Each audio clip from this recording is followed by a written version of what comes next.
કેમ છો વિદ્યાર્થી મિત્રો? ધોરણ 11 કોમર્સ, વિષય વાણિજ્ય વ્યવસ્થા અને સંચાલનમાં આપણે અત્યાર સુધી પહેલા પ્રકરણની અંદર આર્થિક પ્રવૃત્તિ અને બિનઆર્થિક પ્રવૃત્તિ તેમજ આર્થિક પ્રવૃત્તિના વિવિધ સ્વરૂપો એટલે કે પ્રકારો જેવા કે ધંધો, રોજગાર અને વ્યવસાય એનો પરિચય મેળવ્યો. ધંધો એટલે શું અને તેના લક્ષણો 5 માર્ક માટે ખૂબ જ અગત્યનો પ્રશ્ન.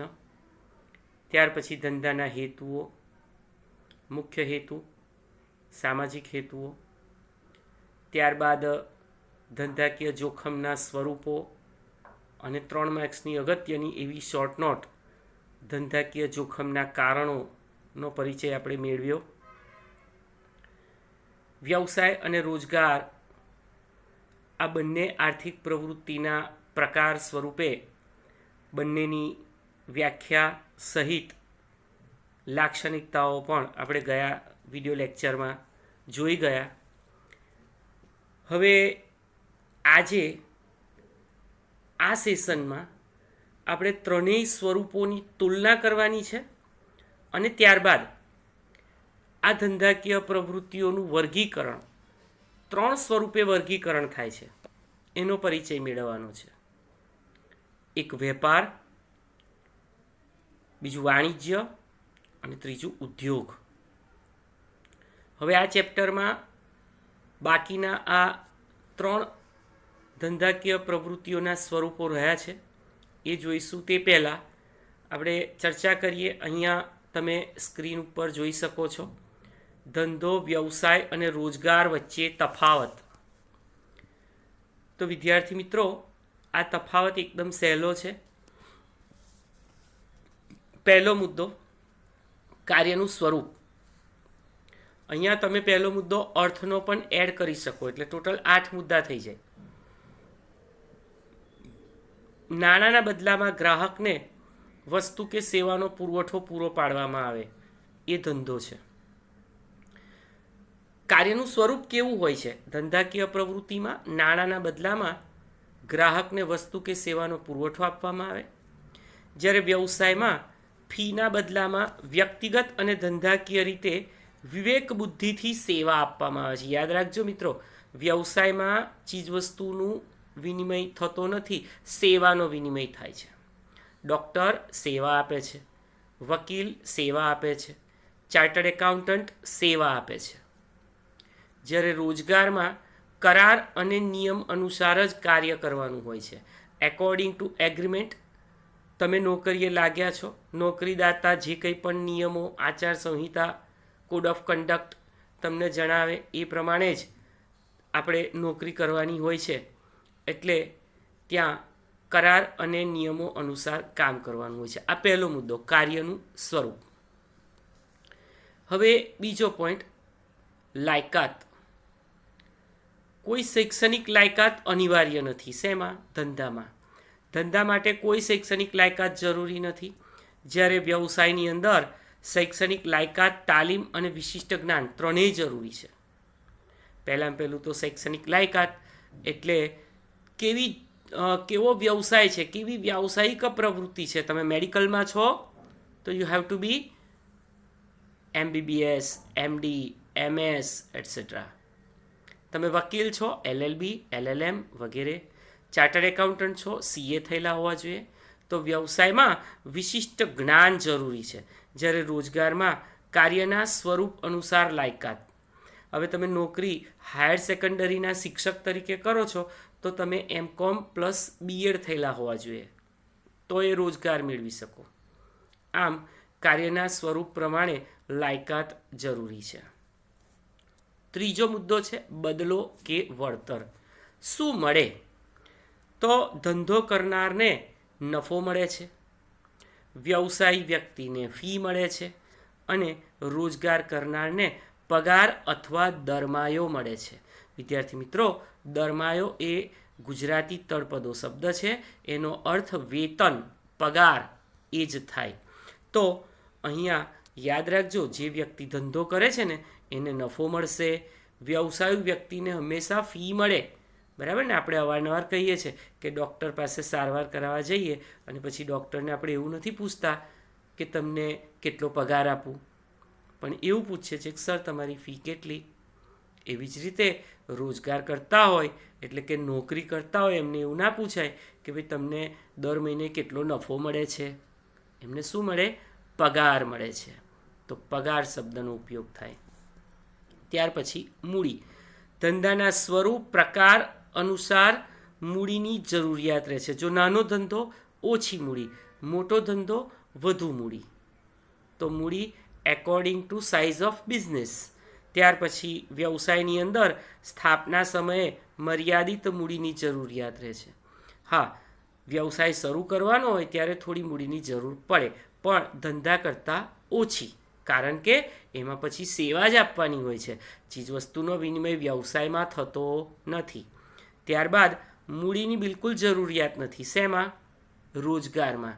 આપણે રોજગારનું છેલ્લું લક્ષણ ભણી ગયા, તમને યાદ હોય તો, કે રોજગારમાં મૂડીરોકાણ હોતું નથી. પાંચમો મુદ્દો જોખમ. ધંધામાં નફાની અનિશ્ચિતતા અને જોખમ રહેલું છે, જ્યારે વ્યવસાયમાં જોખમનું પ્રમાણ ઓછું છે પણ નિશ્ચિત કરેલી ફી ન મળે એવી શક્યતાઓ વધારે છે. એટલે ધંધા કરતાં ઓછું, નોકરી કરતાં વધારે. જ્યારે પેલી બાજુ નોકરી એટલે કે રોજગારમાં નિયમિત ચોક્કસ વેતન મળતું હોવાથી જોખમનું પ્રમાણ બિલકુલ નથી. તો જોખમ અને મૂડી તેમજ વળતર, આ 3 મુદ્દા ખૂબ મહત્ત્વના છે. આચાર સંહિતા. કાયદાકીય નિયમોનું પાલન કરવું પડે છે. શેમાં? ધંધામાં. સરકારે નક્કી કરેલા ધંધાકીય ક્ષેત્રને લગતા કાયદાઓ અને નિયમનોનું દરેક વ્યક્તિએ પાલન કરવું પડે છે. જ્યારે સામે વ્યવસાયમાં વ્યાવસાયિક સંગઠન દ્વારા નક્કી કરેલી આચાર સંહિતા, એને કોડ ઓફ કન્ડક્ટ પણ કહેવાય, તેનું પાલન કરવું પડે છે. જ્યારે કરાર દ્વારા નક્કી થતા નિયમોનું પાલન એ રોજગારમાં કરવાનું હોય છે. આમાં છેલ્લો મુદ્દો માલિકી હિતની ફેરબદલી. ધંધામાં માલિકી હિતની ફેરબદલી શક્ય છે. તમે આખો ધંધો કોઈને વેચી શકો, જ્યારે બાકીના બંને સ્વરૂપોમાં, વ્યવસાયમાં અને રોજગારમાં, માલિકી હકની ફેરબદલી શક્ય હોતી નથી. કોઈ ડૉક્ટર પોતાની ભૌતિક સંપત્તિ એવી મિલકતો વેચી શકે, બરાબર છે, પણ એની આવડત, એની હોશિયારી, એનો અનુભવ, એની નિપુણતા, એનું ચાતુર્ય, એનું કૌશલ્ય એ તો વેચી ન શકાય. એટલે એ માલિકી હિતની ફેરબદલી રોજગારમાં અને વ્યવસાયમાં થઈ શકતી નથી. રોજગારમાં તો માલિકી હક જ નથી, તો બદલવાનો પ્રશ્ન જ ક્યાં રહ્યો? કારણ કે રોજગાર તો પરાવલંબી પ્રવૃત્તિ છે, એટલે કે બીજા પર આધાર રાખતી પ્રવૃત્તિ છે. તો આ પ્રવૃત્તિમાં તો માલિકી હક જ નથી, તો માલિકી હિતની ફેરબદલીનો કોઈ પ્રશ્ન જ ઊભો નથી થતો. વિદ્યાર્થી મિત્રો, એ સિવાય તમે એક એક્સ્ટ્રા મુદ્દો પણ અહીંયા લખી શકો, દરેકની વ્યાખ્યા. જેમ કે તમને બધાને ખબર છે, ધંધાની વ્યાખ્યા: ધંધો એટલે નફાના હેતુથી કરવામાં આવતી કોઈ પણ કાયદેસરની આર્થિક પ્રવૃત્તિ એટલે ધંધો. એ તમે જાણો છો. વ્યવસાય: વ્યક્તિ પોતાની વિશિષ્ટ આવડત અને જ્ઞાન, તાલીમ અને વ્યાવસાયિક શિક્ષણ દ્વારા સેવા પૂરી પાડી બદલામાં ફી મેળવે તેને વ્યવસાય કહે છે. અને રોજગાર એટલે નોકરી. નિશ્ચિત વેતનના બદલામાં અન્ય સાથેના કરાર અનુસાર સોંપાયેલું કાર્ય કરવાની પ્રવૃત્તિ આર્થિક પ્રવૃત્તિ એટલે રોજગાર. તો આપણે આ પણ લખી શકીએ. હજી એક મુદ્દો એડ કરાય, ત્રણેયના ઉદાહરણ. ધંધામાં દાખલા તરીકે શાકભાજીની લારી, વ્યવસાયમાં દાખલા તરીકે ડૉક્ટરનું ક્લિનિક, અને રોજગારમાં દાખલા તરીકે સરકારી કર્મચારી અથવા તો શાળામાં નોકરી કરતા શિક્ષક. તો વિદ્યાર્થી મિત્રો, આપણે ટોટલ અહીંયા 7 મુદ્દા આપેલા છે, અને એ સાથે બીજા 2 મુદ્દા, એની વ્યાખ્યાઓ અને એના ઉદાહરણના પણ અહીંયા એડ કરી શકીએ છીએ. અને પરીક્ષામાં ઓછામાં ઓછા 6 મુદ્દા આપણે લખી શકીએ છીએ. આ બાબતની ખાસ કાળજી રાખજો. હવે આપણે વાત કરીએ નવો મુદ્દો, ધંધાકીય પ્રવૃત્તિઓનું વર્ગીકરણ.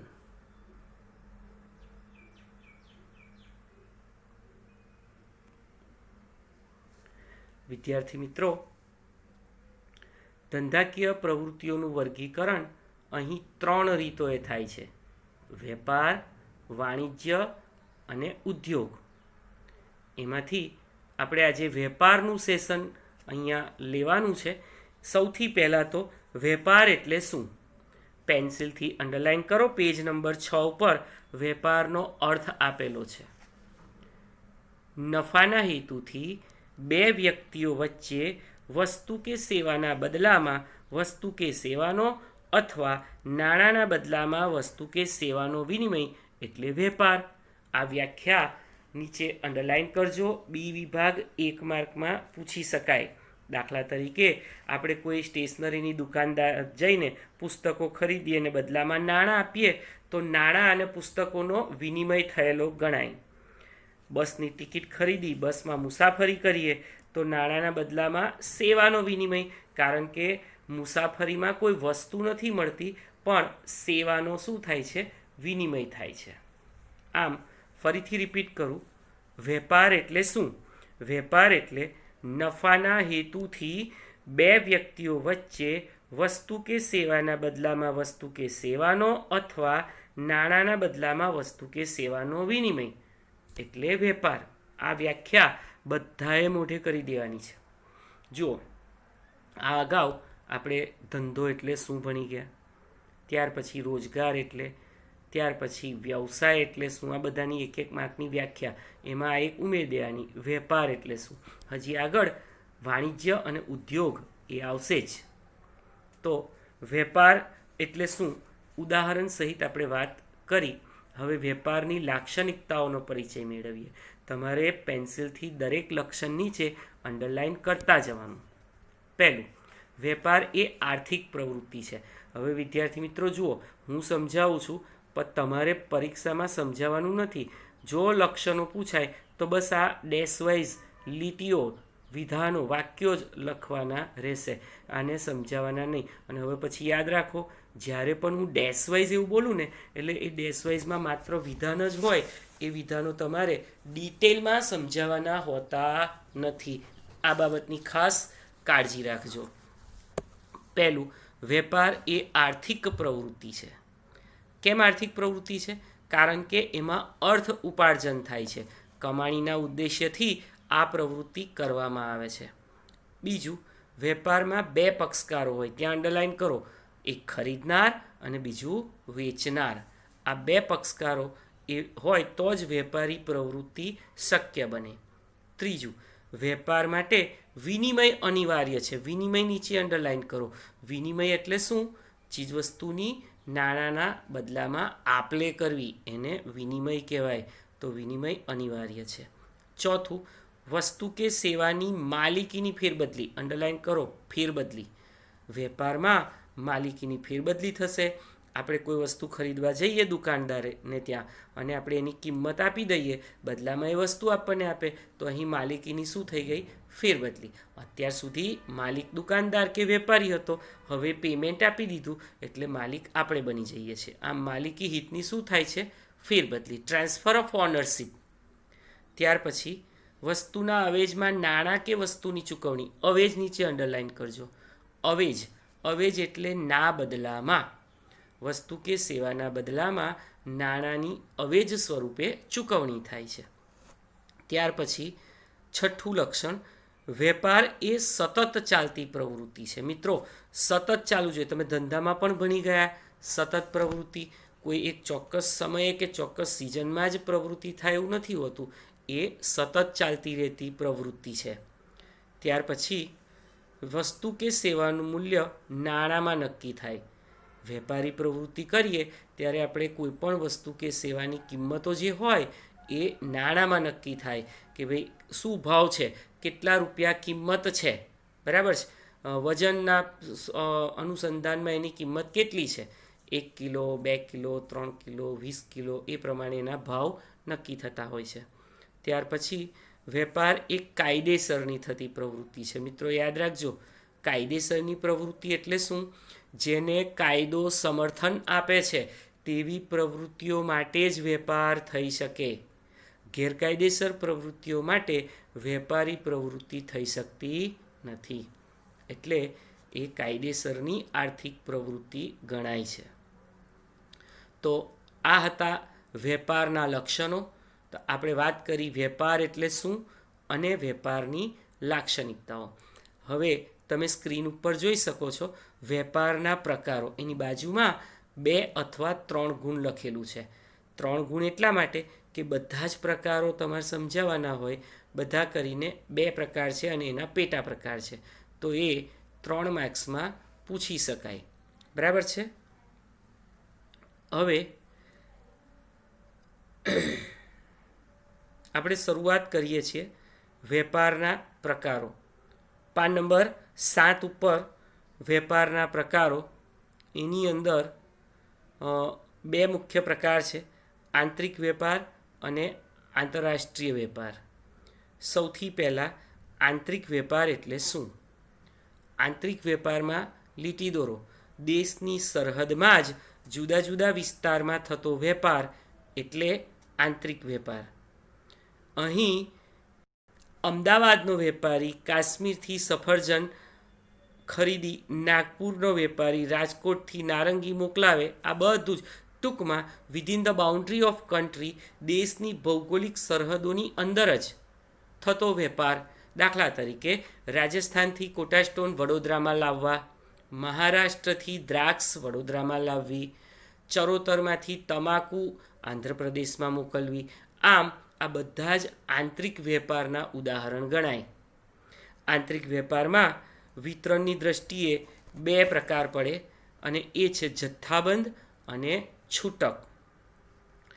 જથ્થાબંધ વેપાર મોટા પાયા પર ઉત્પાદક પાસેથી માલ ખરીદે અને છૂટક વેપારીને એની જરૂરિયાત અનુસાર તેનું વિતરણ કરે, તેને જથ્થાબંધ વેપાર કહે છે. આ જથ્થાબંધ વેપારી એ ઉત્પાદક અને છૂટક વેપારી વચ્ચેની કડી સમાન છે. છૂટક વેપારમાં શું થાય? તો છૂટક વેપારી જથ્થાબંધ વેપારી પાસેથી ખરીદે અને ગ્રાહકોને નાના નાના એકમોમાં તેનું વેચાણ કરે. એટલે કે ગ્રાહકોની જરૂરિયાત અનુસાર એનું છૂટક વેચાણ કરે, તેને છૂટક વેપારી કહે છે. ત્યાર પછી આંતરરાષ્ટ્રીય વેપાર. વિદ્યાર્થી મિત્રો, આંતરિક વેપારમાં આપણે જોયું કે દેશની ભૌગોલિક સરહદોની અંદર થતો વેપાર. જ્યારે આંતરરાષ્ટ્રીય વેપારમાં કોઈ પણ 2 દેશ વચ્ચે થતા વેપારને આંતરરાષ્ટ્રીય વેપાર કહે છે. દાખલા તરીકે અમેરિકાથી યંત્રો ભારતમાં લાવવા, તો એને આંતરરાષ્ટ્રીય વેપાર કહેવાય. વર્તમાન સમયમાં આપણે બીજા રાષ્ટ્રમાંથી યુદ્ધ જહાજો જે રાફેલના નામથી ઓળખાય છે એ ખરીદીને આપણા દેશના અંબાલામાં લાવ્યા, તો એ આંતરરાષ્ટ્રીય વેપારનું ઉદાહરણ ગણાય. અહીં જાપાનની કંપની ભારતના વેપારીને ટેલિવિઝન વેચે અથવા ભારતમાંથી કેસર કેરી USA મોકલવામાં આવે. આ બધા જ શેના ઉદાહરણ છે? આ બધા જ આંતરરાષ્ટ્રીય વેપારના ઉદાહરણ છે. કાળજી રાખજો. હવે આંતરરાષ્ટ્રીય વેપારના પણ 3 પ્રકારો છે જે ચોપડીમાં નથી આપ્યા, એટલે આપણે લખી લેવાના છે. હું બોલું છું, તમારે 3 પ્રકારોના અર્થ લખવાના છે.